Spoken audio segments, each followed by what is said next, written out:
నమస్తే welcome to పూరా local news నేను మీ ఆదిత్య ముందుగా bulletin headlines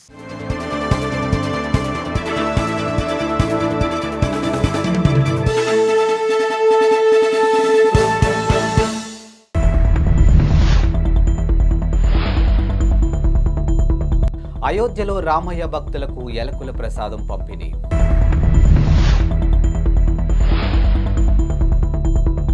BJP Kisan Morcha ఇన్ఛార్జిగా బండి సంజయ్ నియామకం ఎన్నికల ముందు కీలక బాధ్యతలు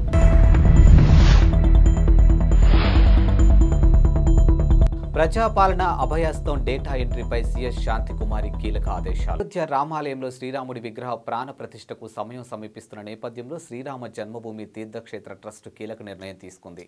రామాలయ సందర్శనకు వచ్చే భక్తులకు ఎలకుల ప్రసాదాన్ని అందించాలని నిర్ణయించినట్లు వెల్లడించింది. ఇక రామ్ విలాస్ అండ్ సన్స్ దుకాణానికి ప్రసాదం తయారీ బాధ్యతను అప్పగించినట్లు తెలిపింది.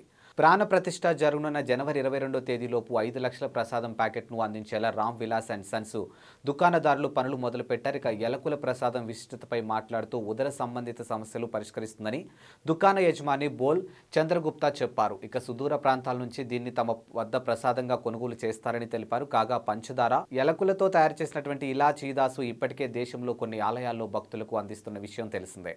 లోక్సభ ఎన్నికలు 2024 సమీపిస్తుండటంతో బీజేపీ సంస్థాగత విభాగాలను పునర్వ్యవస్థీకరించింది. ఇక బుధవారం కీలక విభాగాలకు కొత్త ఇన్ఛార్జీలు నియమించింది.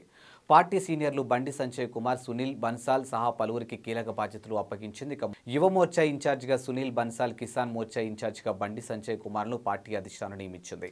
ఇక ఎస్సీ మోర్చా ఇన్ఛార్జిగా తరుణ్ చుంగ్, మహిళా మోర్చా ఇన్ఛార్జిగా బైష్వంత్ జే పాండా, ఎస్టీ మోర్చా ఇన్ఛార్జిగా డాక్టర్ రాధామోహన్ దాస్ అగర్వాల్, ఓబీసీ మోర్చా ఇన్ఛార్జిగా వినోద్ తావ్డే, మైనార్టీ మోర్చా ఇన్ఛార్జిగా దుష్యంత్ కుమార్ గౌతమ్ పేర్లను పార్టీ బుధవారం ప్రకటించింది. కాగా జూలై 2023 చివరిసారిగా బీజేపీ జాతీయ ఆఫీసర్ బేరర్లను పునర్వ్యవస్థీకరించింది. ఇక గత ఏడాది డిసెంబర్లో బీజేపీ పంజాబ్ రాష్ట్ర పార్టీ విభాగాల ఇన్ఛార్జీలను మార్చింది. వివిధ విభాగాలకు సంబంధించినటువంటి 70 మందితో ఇన్ఛార్జీలతో సహా ఇన్ఛార్జీలను ప్రకటించిన విషయం తెలిసిందే. ఇక 2024 లోక్సభ ఎన్నికలు సమీపిస్తుండటంతో బీజేపీ ఈ మేరకు పార్టీలో మార్పులు చేస్తుంది. ప్రజాపాలన అభయహస్తంలో భాగంగా డిసెంబర్ 28వ తేదీ నుంచి జనవరి 6వ తేదీ వరకు స్వీకరించినటువంటి దరఖాస్తులకు సంబంధించినటువంటి డేటా ఎంట్రీలను ఈ నెల 17వ తేదీలోపు పూర్తి చేయాలని ప్రభుత్వ ప్రధాన కార్యదర్శి శాంతికుమారి కలెక్టర్ను ఆదేశించారు.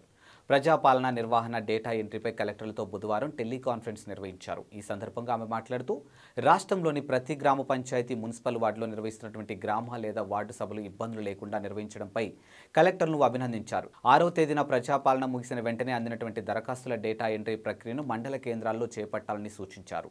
వీటికి సంబంధించి పూర్తి విచారణ చేయాలని ఆదేశించారు. ఇక మండల రెవెన్యూ అధికారులు, మండల డెవలప్మెంట్ అధికారులు ప్రత్యక్ష పర్యవేక్షణలో డేటా ఎంట్రీ చేపట్టాలని సూచించారు. ఇక ప్రజాపాలన కార్యక్రమం సూపర్వైజరీ అధికారిగా ఉన్నటువంటి జిల్లా స్థాయి అధికారి పర్యవేక్షించాలని అన్నారు. ఇక డేటా ఎంట్రీ కోసం 4-5 తేదీల్లో శిక్షణ ఉంటుందని అన్నారు. ఇక 6వ తేదీ నుంచి 17వ తేదీ వరకు అభయహస్త దరఖాస్తులు డేటా ఎంట్రీ పూర్తి చేయాలని అన్నారు. డేటా ఎంట్రీ సందర్భంగా వివరాలు నమోదుతో ఆధార్ నెంబర్, తెల్ల రేషన్ కార్డులు ప్రామాణికంగా తీసుకోవాలని అన్నారు. ఇక డీటీపీ ఆపరేటర్ల సేవలు వినియోగించుకోవాలని, అవసరమైతే ప్రైవేటు ఆపరేటర్లు నియమించుకోవాలని అన్నారు. తన కుమారుడు రాజారెడ్డి వివాహానికి సీఎం జగన్ను వైఎస్ఆర్టీపీ అధ్యక్షురాలు షర్మిల ఆహ్వానించారు. ఇక భర్త అనిల్, కుమారుడు రాజారెడ్డి ఇతర కుటుంబ సభ్యులతో కలిసి షర్మిల కడప నుంచి ప్రత్యేక విమానంలో గన్నవరం చేరుకున్నారు. అక్కడి నుంచి తాడేపల్లిలోని తన సోదరుడు సీఎం జగన్ నివాసానికి వెళ్లి వివాహ ఆహ్వాన పత్రికను అందించారు. కాగా వైఎస్ షర్మిలతో పాటు మంగళగిరి ఎమ్మెల్యే ఆళ్ల రామకృష్ణారెడ్డి కూడా వెళ్లారు. అయితే షర్మిల కాన్వాయ్ వెళ్లిన కాసేపటికి ఆయన క్యాంప్ ఆఫీసుకు రావడంతో పోలీసులు ఆయన్ను సీఎం నివాసం వైపు వెళ్లకుండా ఆపేశారు.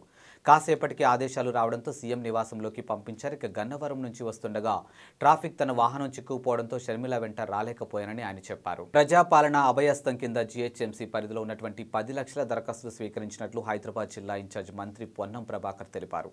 బుధవారం ముషీరాబాద్ సర్కిల్ బోలక్పూర్ వార్డులో అంజుమాన్ స్కూల్లో నిర్వహించినటువంటి దరఖాస్తు స్వీకరణ కౌంటర్ను కమిషనర్ రొనాల్డ్ రోస్, జిల్లా కలెక్టర్ అనుదీప్ దురిశెట్టితో కలిసి మంత్రి పరిశీలించారు. ఈ సందర్భంగా మాట్లాడుతూ ఇందిరమ్మ ఇల్లు, 200 యూనిట్లు ఉచిత విద్యుత్తు, పెన్షన్, మహిళా లక్ష్మి, సబ్సిడీ గ్యాసులకు సంబంధించినటువంటి దరఖాస్తులు అందాయని తెలిపారు. ప్రభుత్వం ఏర్పడి నెల రోజులు పూర్తయిందని, ఈ సమయంలోనే ప్రజల కోసం అనేక సంక్షేమ పథకాలు అమలులోకి తెస్తున్నామని అన్నారు.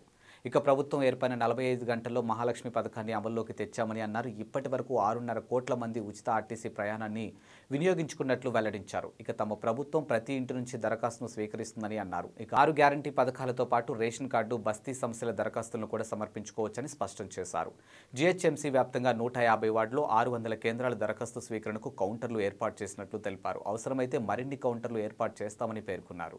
ముఖ్యమంత్రి రేవంత్ రెడ్డి బుధవారం బంజారా చరిత్ర పుస్తకాన్ని ఆవిష్కరించారు. ఇక ఉస్మానియా యూనివర్సిటీ తెలుగు విభాగం ప్రొఫెసర్ సూర్య ధనంజయ్, మాజీ సిటిఓ డాక్టర్ ధనంజయ్ నాయక్ సంయుక్తంగా బంజారా చరిత్ర పుస్తకాన్ని రచించారు. ఆవిష్కరణ అనంతరం రచయితలు మొదటి ప్రతిని రేవంత్ రెడ్డికి అందించారు. ఈ సందర్భంగా రేవంత్ రెడ్డి మాట్లాడుతూ లిఖిత చరిత్ర లేని బంజారా గిరిజన తెగ ఘనమైన చరిత్రను పుస్తక రూపంలో సమాజానికి అందించడం అభినందనీయమని పేర్కొన్నారు.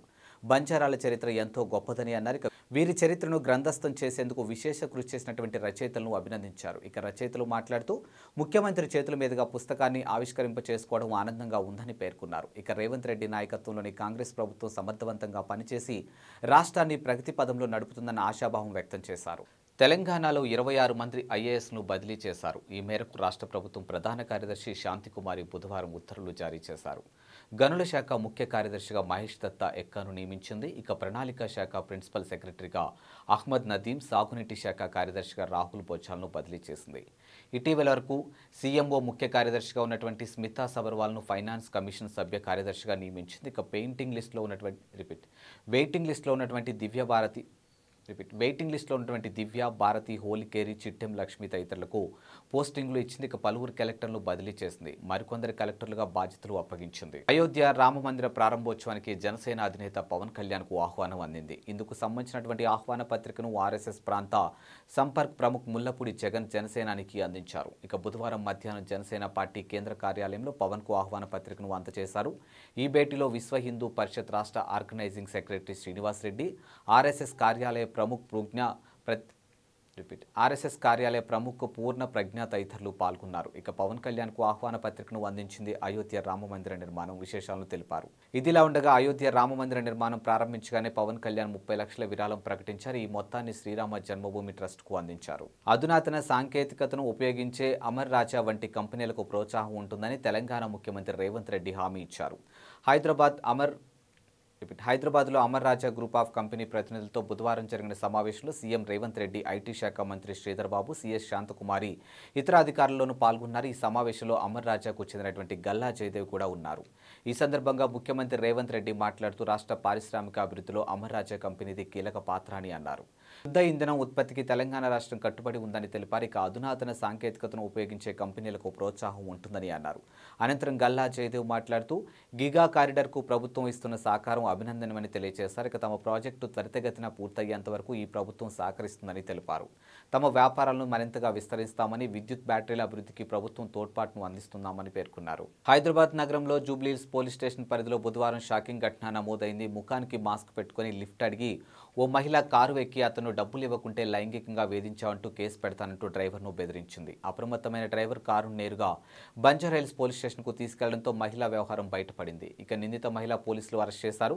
నిందితురాల్ని నయీమా సుల్తాన్గా గుర్తించారు. ఇక తనను తాను లాయర్గా ఆమె చెప్పుకుంటుందని పోలీసులు తెలిపారు.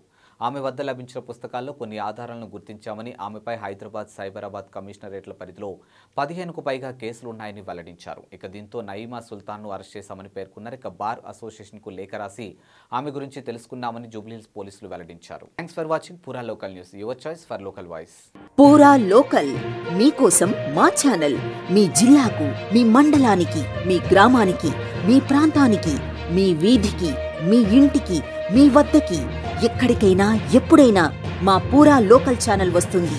మీరిచ్చే సమాచారాన్ని అందరికీ చేరువయ్యేలా చేస్తుంది. మీ గొంతుకని ప్రతి ఒక్కరికి వినిపిస్తుంది. మీకు ఎల్లప్పుడూ అందుబాటులో ఉంటుంది మా పూరా local. Your choice for local voice. పూరా లోకల్.